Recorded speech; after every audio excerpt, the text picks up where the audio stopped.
more interactive and gets the knowledge out there a little bit better, especially if they're asking questions. So for everybody out there, feel free, jump in. I do not mind being, this is going to sound bad, interrupted. I don't mean it like that, but I really don't mind. If you have questions, feel free to ask anything at any time. Okay. Oh, am I going? Oh, sorry, I was putting the live. Okay, so yeah, Brian, please take it away. Okay, so religion and the paranormal is a subject that I've been interested in for quite a few years now. As a paranormal investigator, one of the things that I've noticed is how ghost hunters and paranormal investigators seem to ignore religion other than their own religion when dealing with clients. And what I mentioned this earlier, that it seems like everybody nowadays believes that anything paranormal is automatically a demon. And it's really something that is quite disturbing, because demonics are very, very rare. I sort of blame TV for that particular aspect of what is going on in ghost hunting nowadays. And Ghost Adventures is like one of the main ones who put that forth. And I blame them, but people need to realize that the television shows are for entertainment, not for knowledge. So the subject has come up for me quite often in discussions with other paranormal investigators and ghost hunters. Now, you may have noticed that I tend to use two different terms, ghost hunters and paranormal investigators. There is a difference between the two. Paranormal investigator is a person who actually takes the paranormal seriously, is actually looking for answers.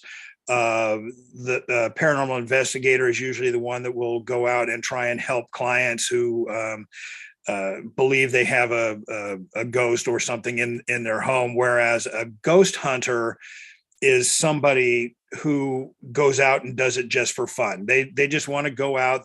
They want to get a good scare so they can go home and laugh about it. So to me, there is a big difference between the two. Now, I'm going to start off with a bit of a clinical talk about religion. So a dictionary defines religion as a set of organized beliefs, practices, and systems that most often relate to a belief and worship of a controlling force, such as a personal god or other supernatural being. Now, this is rather basic, and I would imagine that everybody here has some form of religious belief, or at least a knowledge of what religion is. Now, I personally do not subscribe to a set religion. For me, I was brought up Catholic, and it just, you have the Catholics telling the Jews that they're wrong. You have the Jews telling the Muslims that they're wrong. You have the Muslims telling the Buddhas that they're wrong. So for me, religion is more of a personal aspect. I have my own relationship with God, and I'm good with that. And I'm good with everybody's beliefs. It's something that is personal to everybody. Now, in just about every set religion, you have symbols, you have, crucifix, you have the Star of David, and you have all of these things that you'll put, people with organized religions will put up in their house. And as a reminder, my wife is very big on crucifix. So we have a whole bunch of those in the house. And there's nothing wrong with it. But a lot of religions have a way of trying to tell people that you need to have these symbols in your home as a way to, I guess, remind you of your religious beliefs. Now, in a lot of ways, religion can be both good and bad. There actually is a study that shows that people who have a strong religious faith tend to be happier. They tend to be more content in their life. And it just brings them a sense of peace that transforms their entire life. We can see this with a lot of, I'm going to use as country stars, where a lot of them are just the happiest people because they have a strong belief that in their faith that they were brought up with. Now, unfortunately, on the other hand, it has been shown that religion can also cause a lot of despair. It can cause a lot of people to believe that their deity has left them.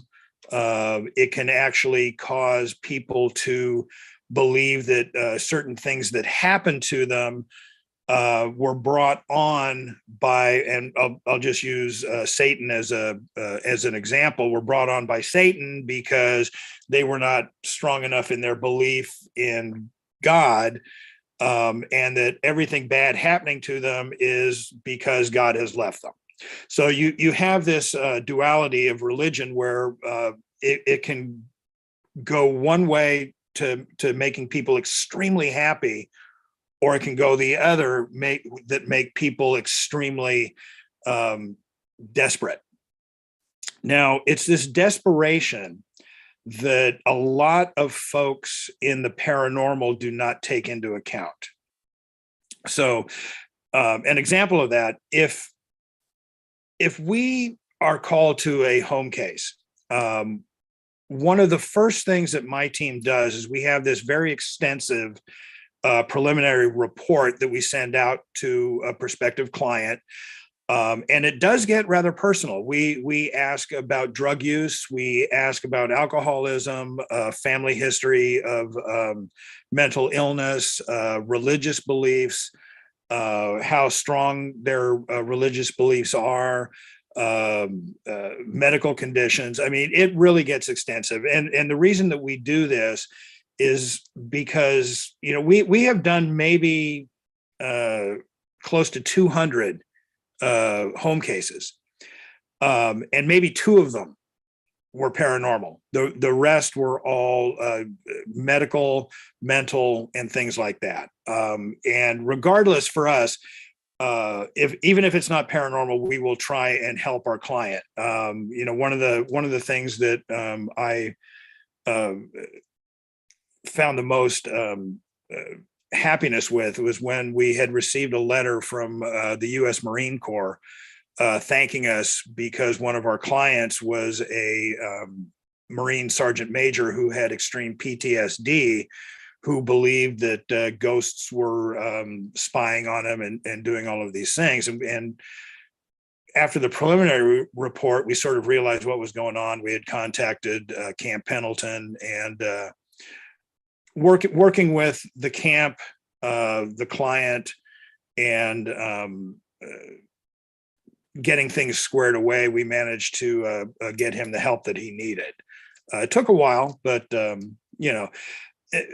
so we have had one client who was so convinced that God had left them that they started to believe that they were being possessed.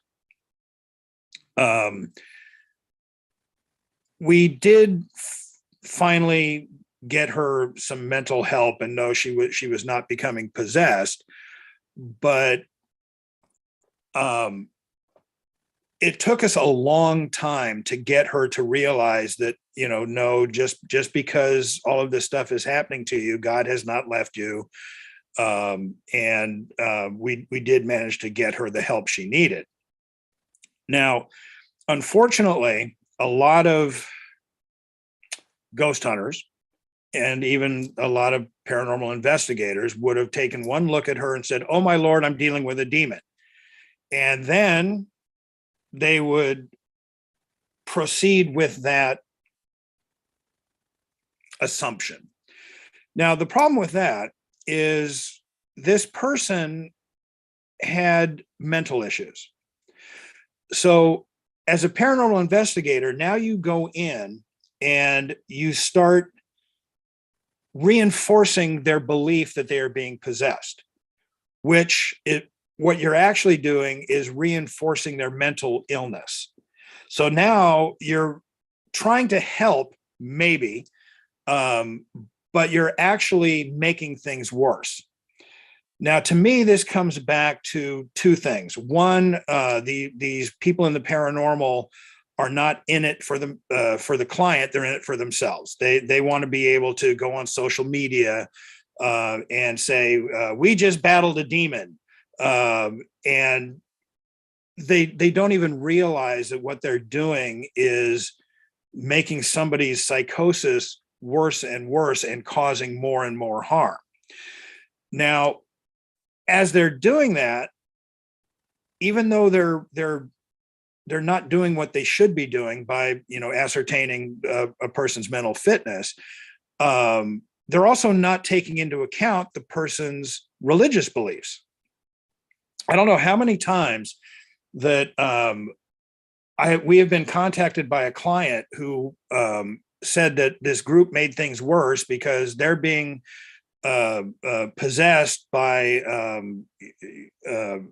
a Dybbuk, and we've actually had 3 of these. And a Dybbuk, by the way, I'm sure you've heard of a Dybbuk box. All a Dybbuk is a demon in the Jewish mythos. Okay, so if you hear Dybbuk, that translates into demon. And these ghost hunters will go in and start using their Christian methods in a Jewish household, which not only starts to make the client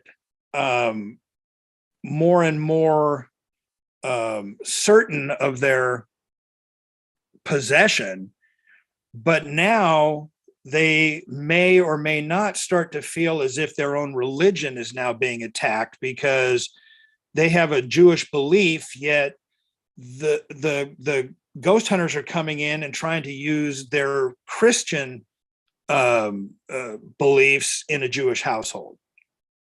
So this is one area where it's really important to take religion into account. And unfortunately, it's something that is very rarely ever done within the paranormal community. Now, getting back a little bit to religions, most people don't realize that Hinduism is the oldest religion that we know. It stretches back approximately 4,500 years. It's one of the first recorded religions there is. And it is still a very widely used that sounds bad. It's still a widely held religious belief. And Native American is actually one of the oldest, and it's one that has sort of been usurped within society. It started off with the paranormal community, unfortunately, believing that everything can be solved with a white sage smudge stick. How it became so widespread is beyond me.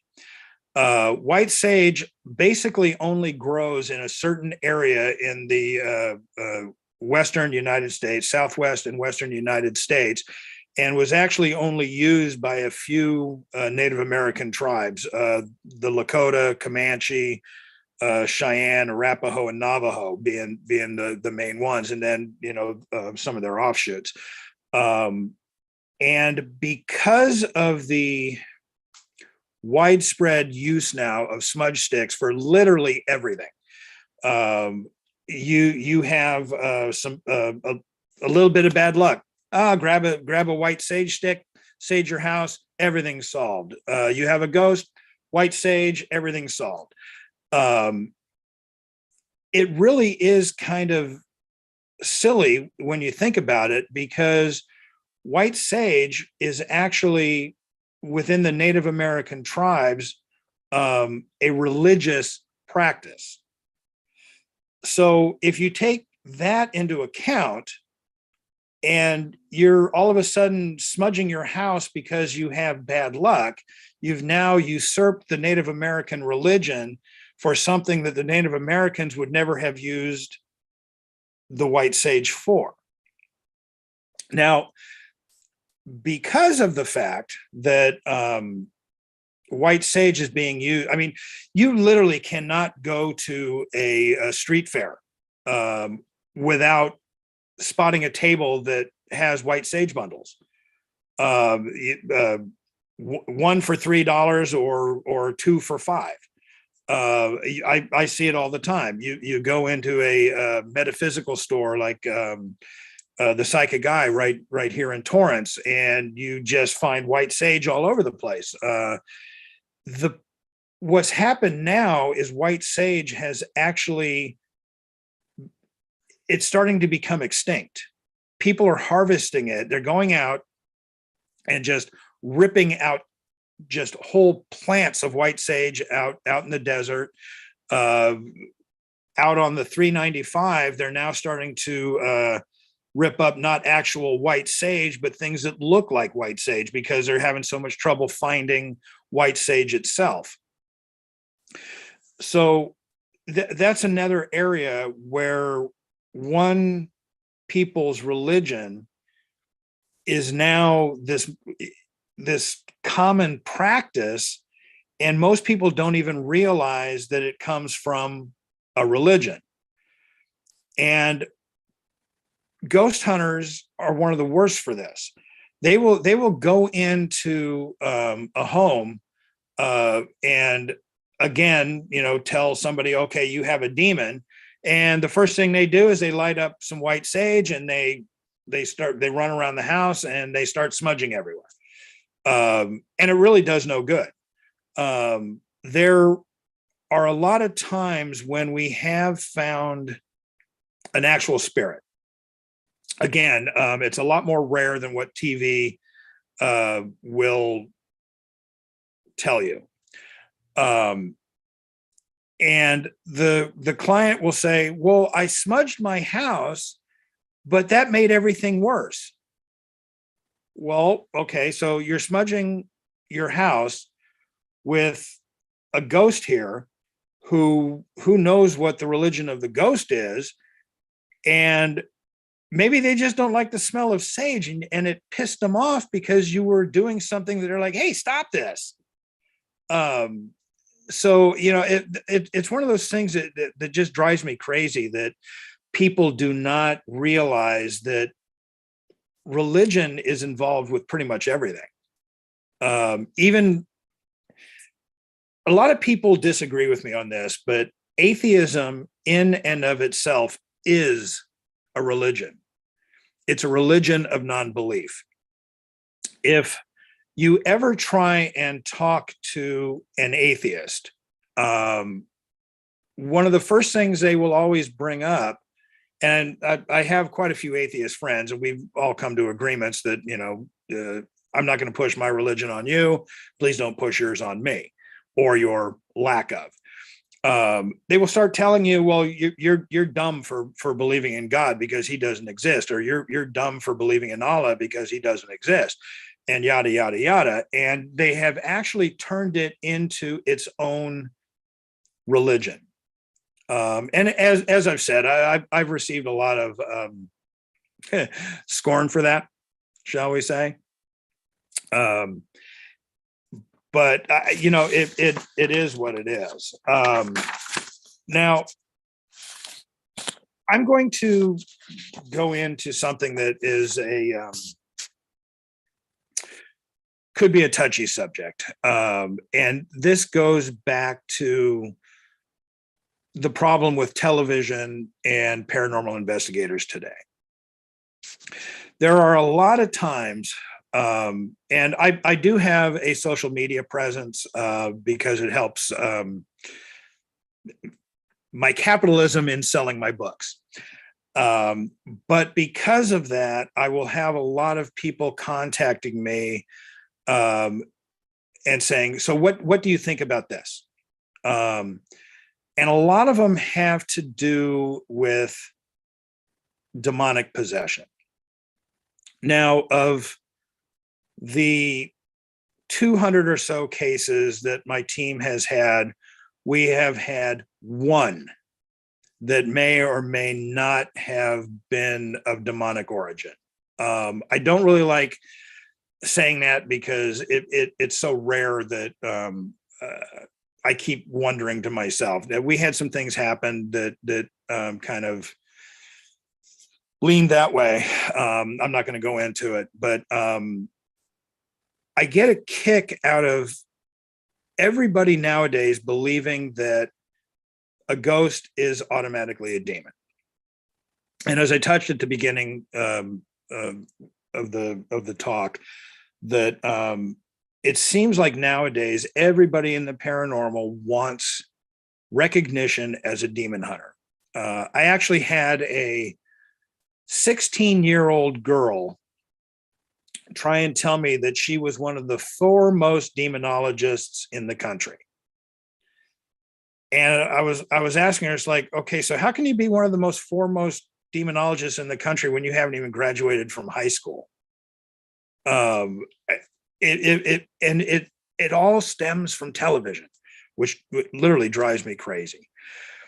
Now, all religions pretty much have their own form of exorcism to get rid of so-called demons. Now, the Hindu, as I said, is one of the or is the oldest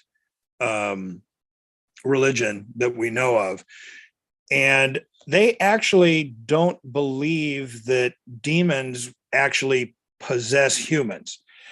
To them, a demon is so much stronger than a human that there would be no reason that they would want to possess what they say is the body of a poor, weak human being. So to them, possession is basically, and then they actually call them this, hungry ghosts. In other words, it is the spirit of somebody who has already passed on, who has not been able to attain reincarnation, because the Hindus have a strong belief in reincarnation. And that the only reason that they are possessing, I hate using that term, is to draw strength from the human body to be able to pass on into reincarnation. So to them, it's not an evil act, it's an act of desperation. Now, for them, what they do as their exorcism is basically try and feed the possessing spirits appetite and allow them to have enough power to be able to pass on and leave the human body. So that is a completely different thought process than most people would have of exorcism.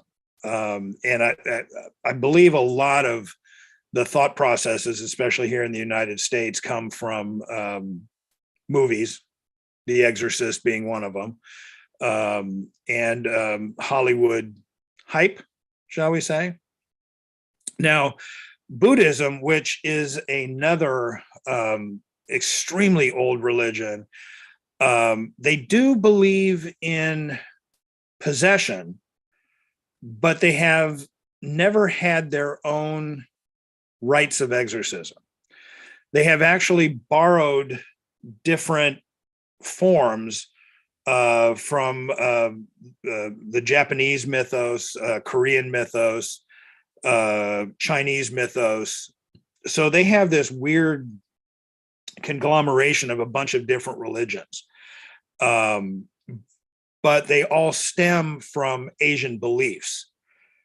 So I haven't done enough research to even understand whether the Buddhist philosophy would work. But I just wanted to bring it up because it's one of those that I found rather interesting in the fact that they have brought together so many different religions to combat what they believe is demonic possession. Now, Native Americans basically do not believe in possession whatsoever. They believe in evil spirits, that the evil spirits do not possess humans, but will come into the tribe and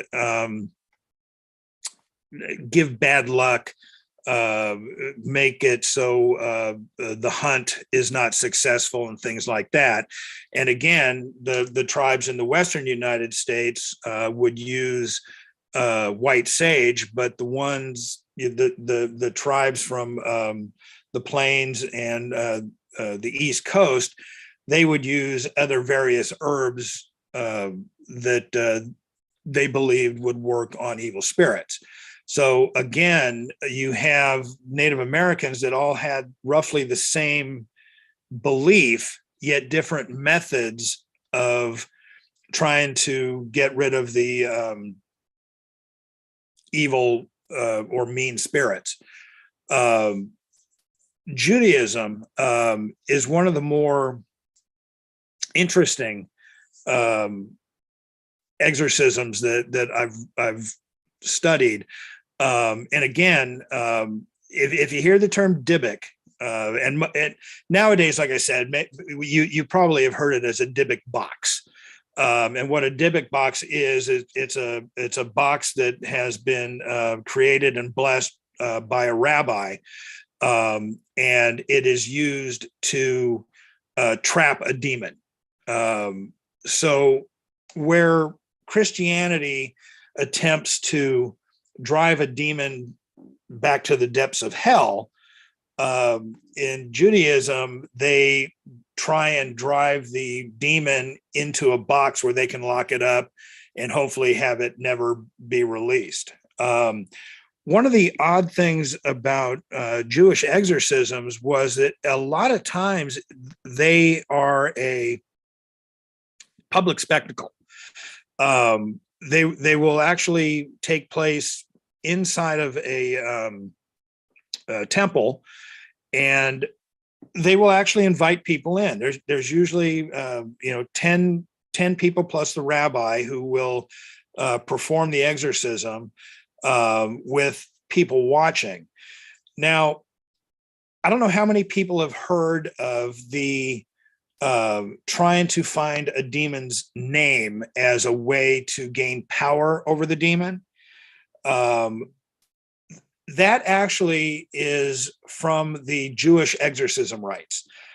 Somehow that has now been transferred onto Christianity, which the Catholics have never really worried about the name. And now so-called demonologists around the world are now using that as a way of saying, well, I got its name, so now I can get rid of it. Which, it's not up to me to say whether that works or not. However, if you are dealing again, say with a jinn from the Islamic religion, why would a Jewish rite work on a Muslim demon? Now, getting to that, in Islam, they actually don't have demons. And I found that rather interesting because I had always assumed that a jinn was basically just a Muslim demon, but it turns out that the word jinn basically just refers to anything hidden. So they've actually called spies jinn.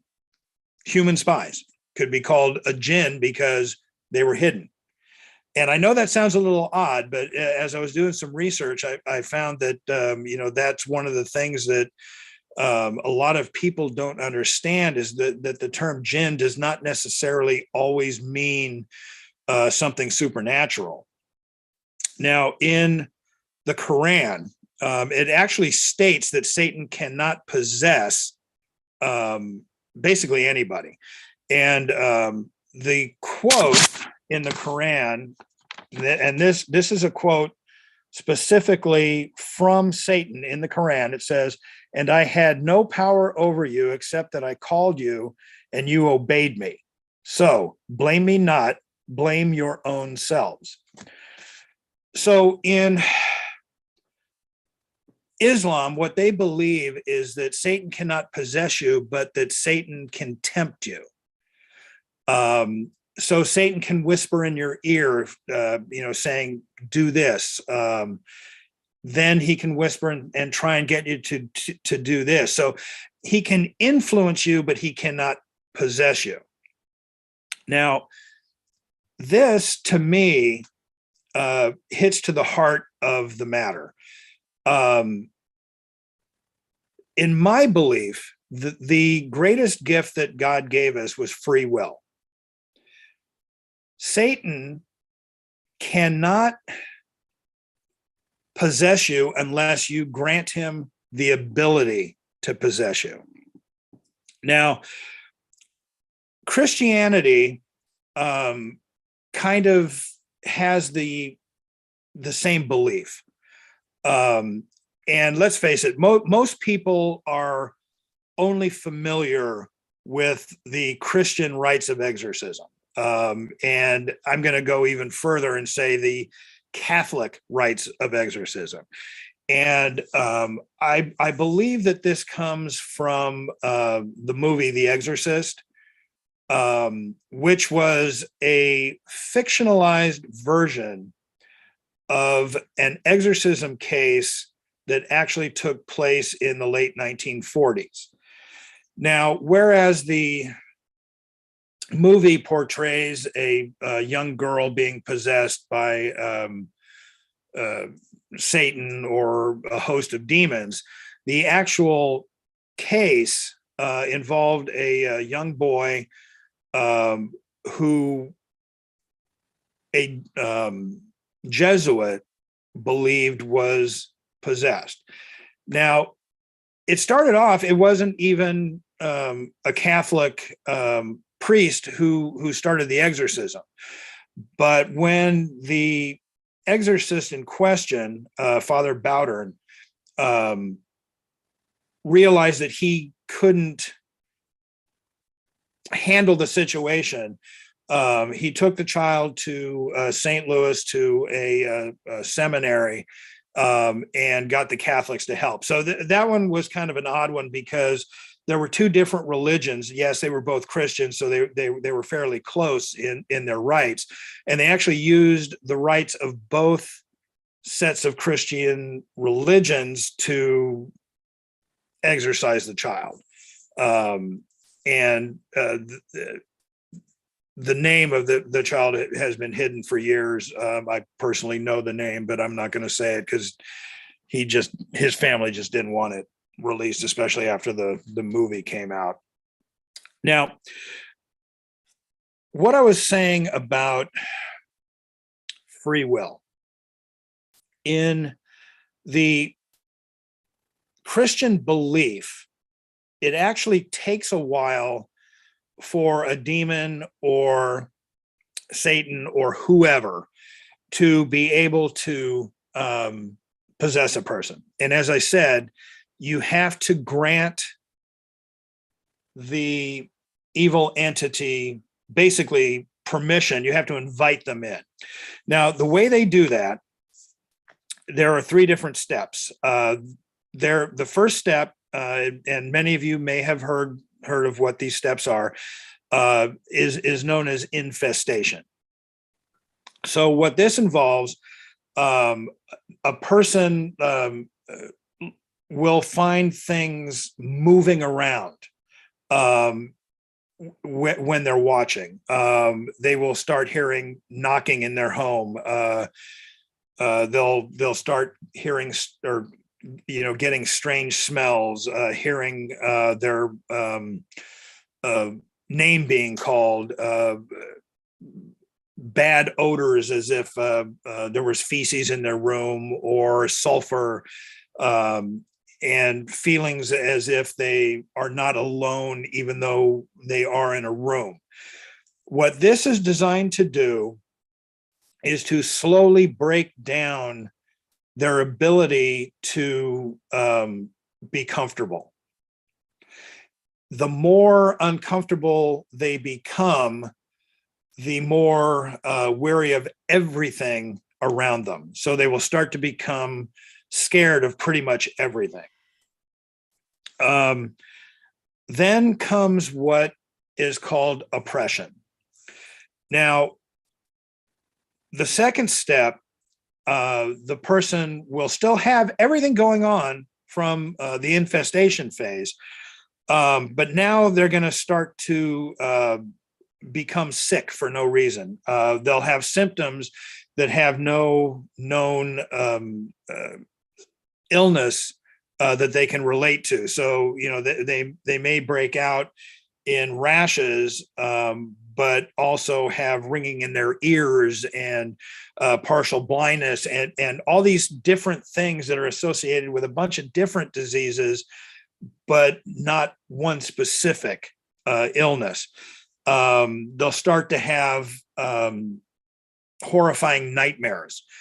They'll start to have suicidal thoughts. They'll start to have this sudden urge to think that going and harming somebody would actually be fun. They'll have all of these thoughts that just are not normal for them. They'll think about having sex with animals. They'll think about pulling the wings off of birds and things like that. This is designed and combined with infestation to further break down their belief that they are a good person and that things around them are escalating out of control and that they have no way of stopping any of it. So it is a way to completely break down their spirit. Now, the third and final act of possession is them believing that there is no way other than to commit suicide to get all of these feelings to stop. At that point, the demon or evil entity will start to whisper in their ear that they have the solution, that if you just let me in, I'll be able to stop all of this. So now they have broken down a person's spirit to the point where they feel, okay, I have 2 choices. I can either kill myself to get all of this to stop, or I can let this kindly voice in to stop it for me. At that point, they generally invite the evil entity in, and that is where possession begins. Now, granted, this is the Christian way of possession. Now, with all of that, you may have noticed that each religion has a different way of looking at possession, some of which don't even believe in possession, rather basically just entities causing bad luck and things like that. So now we go back to the paranormal community, who has learned most, if not all, of their knowledge from television shows, which are designed for entertainment rather than education, going into a home, who may or may not, and I'm going to say it's usually may not, have any kind of entity, ghost, spirit, or anything, and going in with the firm belief before they even do any investigation that there is a demon in the house because that's what Zach Baggins told them, or that is what Amy Bruni told them, or somebody from one of these TV shows, who, again, and I don't want to fault them because they are doing it for entertainment. To me, there's no difference between Ghost Hunters, Ghost Adventures, and the movie The Exorcist. It was all for entertainment. So I'm not blaming them, because, you know, that's what they're designed for, is to entertain people. But now you have these ghost hunters going into a home and just automatically telling them, okay, you have a demon in your house and we have to do something to get rid of it.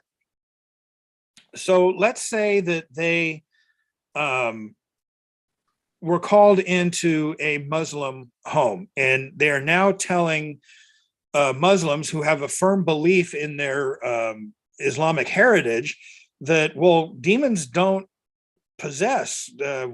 Our Quran tells us that Satan cannot possess you. So now you have a team telling them their religion is wrong, and this team now comes in to perform an exorcism on whether it be the house or trying to convince them that there's a person who is possessed.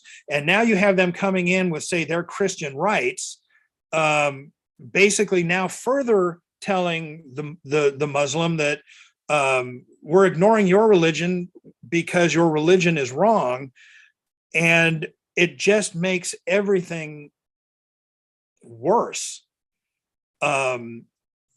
And unfortunately, most paranormal investigators, ghost hunters, they never even look at it that way because they're so blinded by their own belief that they cannot accept the belief of somebody else.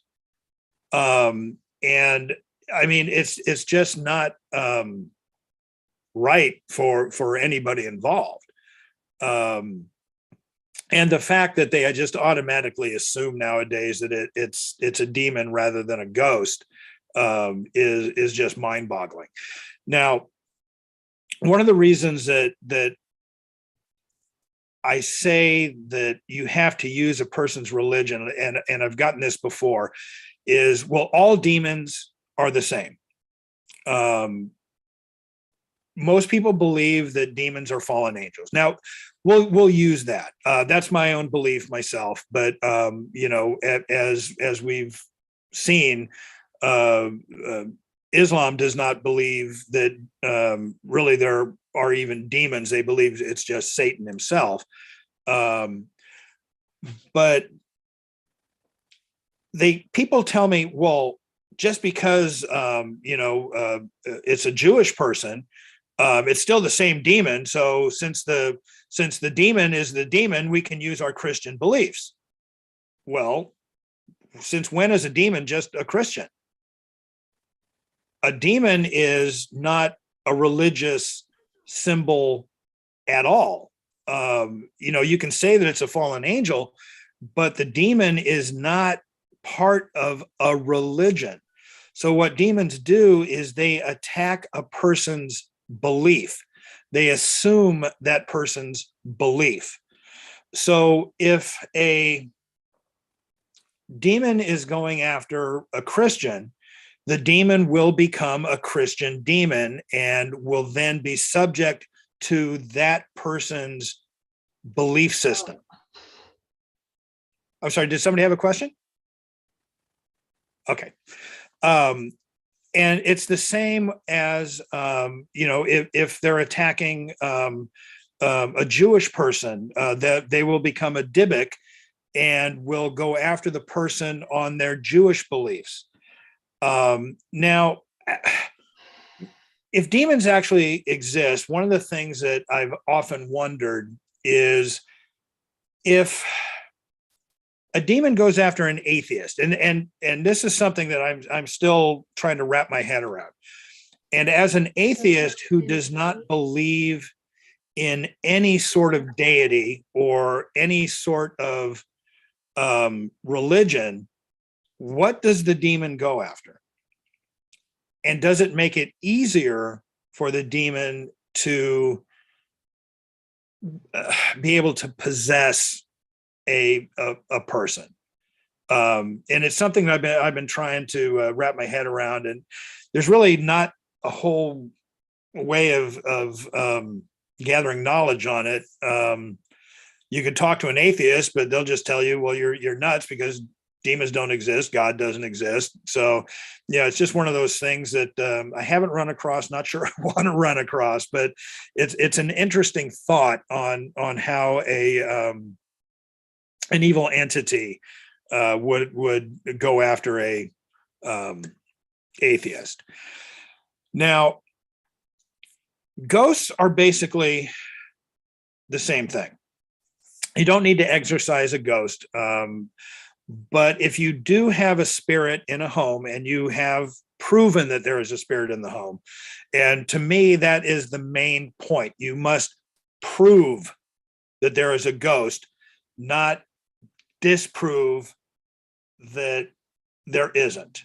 And I know that sounds a bit weird, but that's another thing that a lot of paranormal investigators and ghost hunters do, is they just go into a home and automatically assume, yes, there's a ghost. And 9 chances out of 10, there isn't. But now you have to remember that a ghost is nothing but a deceased person. Excuse me.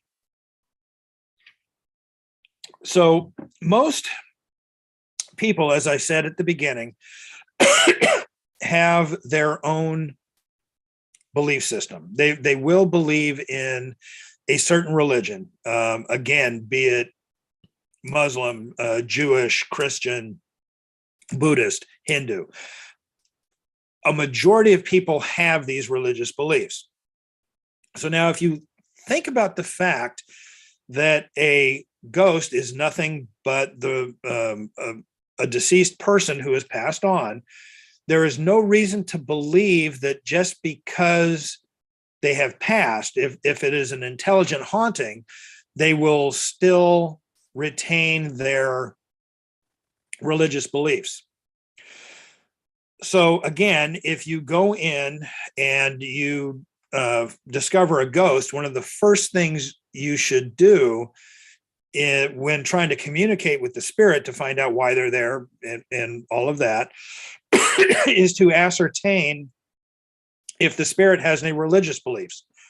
Because again, if you go into a home and don't know that the spirit in the home was a Orthodox Jew, and you try and use your Christian beliefs, he's just going to be looking at you and going, "Get out of here! What? Huh?"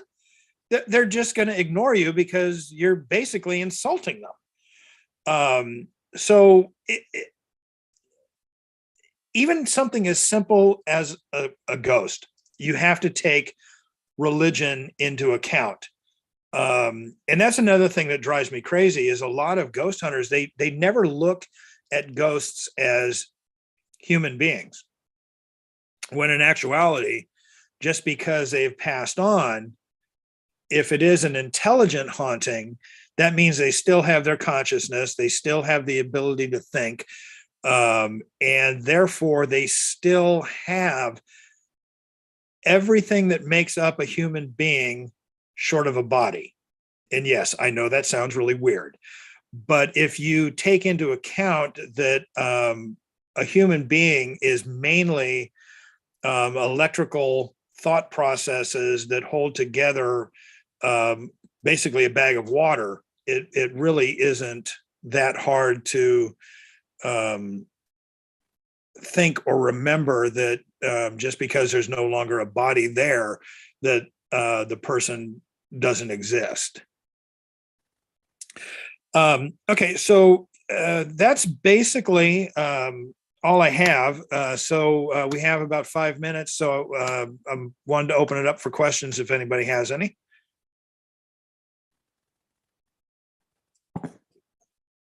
No?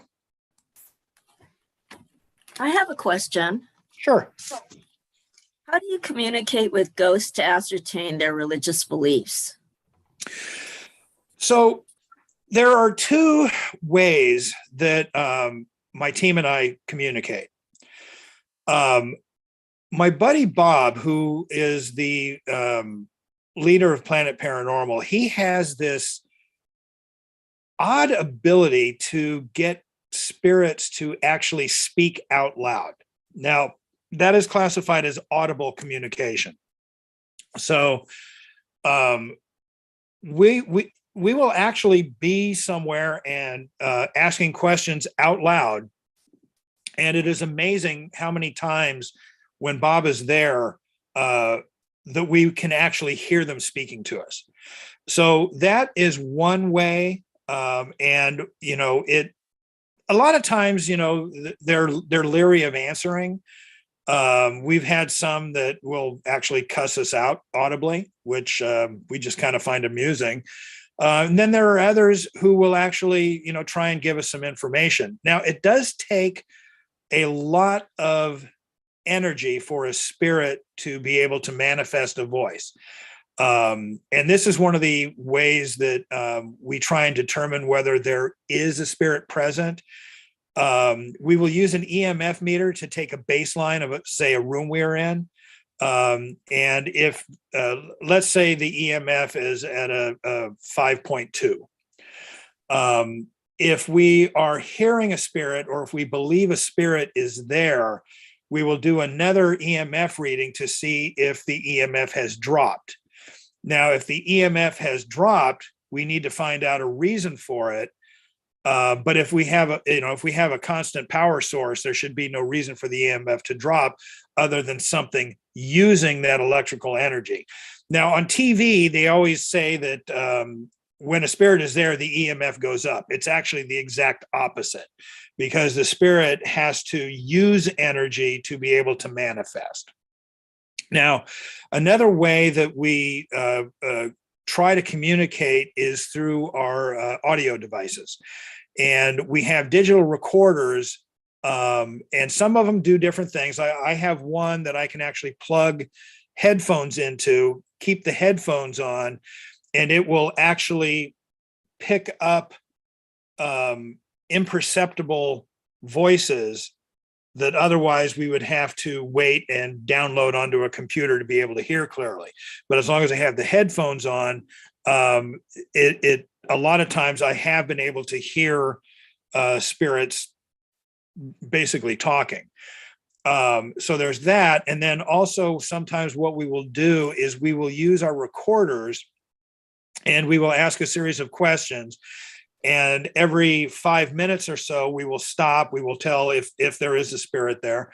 We'll mention that, okay, we're going to stop. We're going to listen and see if you've left anything. And then we will respond back if there is something that was left on the recorder. Now, I know this all sounds kind of weird, and it really doesn't happen that often. There have been times, you know, during investigations where it's been very active, but I would say 99% of the time we don't get any voices, we don't get any audible, we don't get anything on our recorders, and it's as if there's no ghost there, and that's why we tell prospective clients that we cannot come into your home one time and tell you yes there is or there isn't a ghost. Ghosts are people. They may not want us there, so they're not going to talk to us. They may need to get used to us. So we've told them, look, if you want, we can keep coming, but it could take up to a year or more before we can give you any kind of definitive answer. So that's the main way that we communicate or try to communicate with spirits. Thank you. Absolutely. I did see that Paulette had a question. Yes, thank you. Good morning. My question to you is, in your paranormal research about when was the community able to determine when a person perceived that they knew ghosts were around or were talking to them, that it was a reality or the person was nutso? Because sometimes there is the mental health issue that you mentioned. And if you happen to be someone who, and I remember you mentioned, meeting to a ghost, some people are more sensitive to presence than others. You have to be very careful whom you share that with, because they really think that you're moored in grief or you've just slipped over the edge. And that is a great point. When we have a client, we do not discuss the cases at all. Now, I've mentioned a few things that have happened, but I will never mention names. One case that we had. Now, I had mentioned that we have a very extensive preliminary report.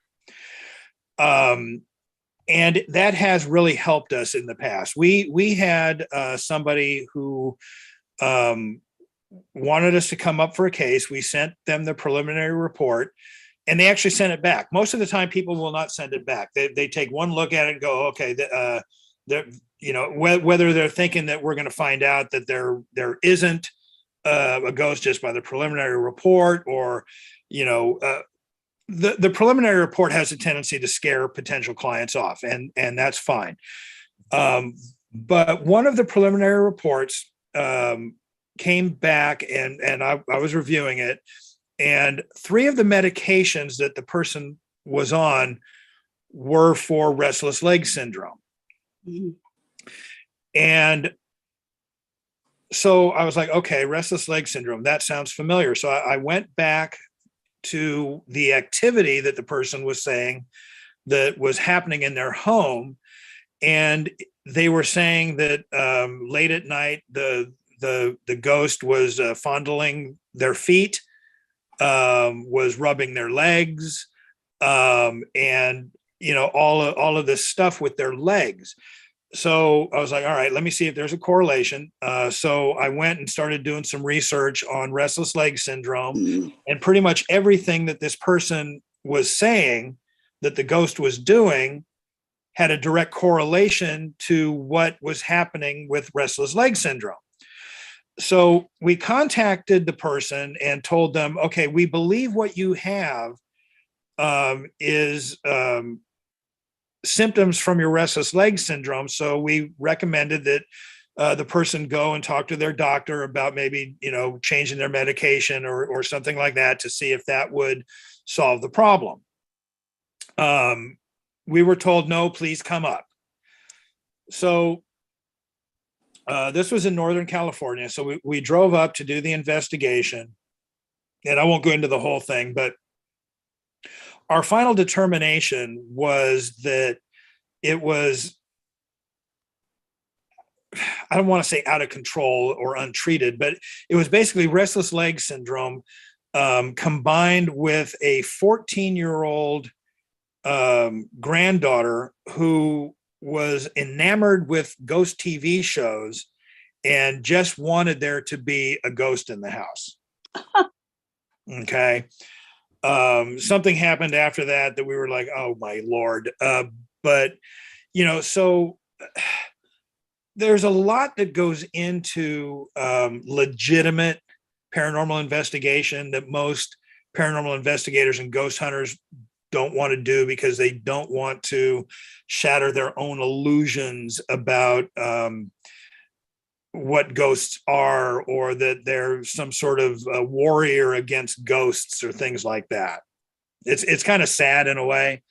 And not to mention that I would say 98% of everybody in the paranormal community now is just looking to be the next big TV star.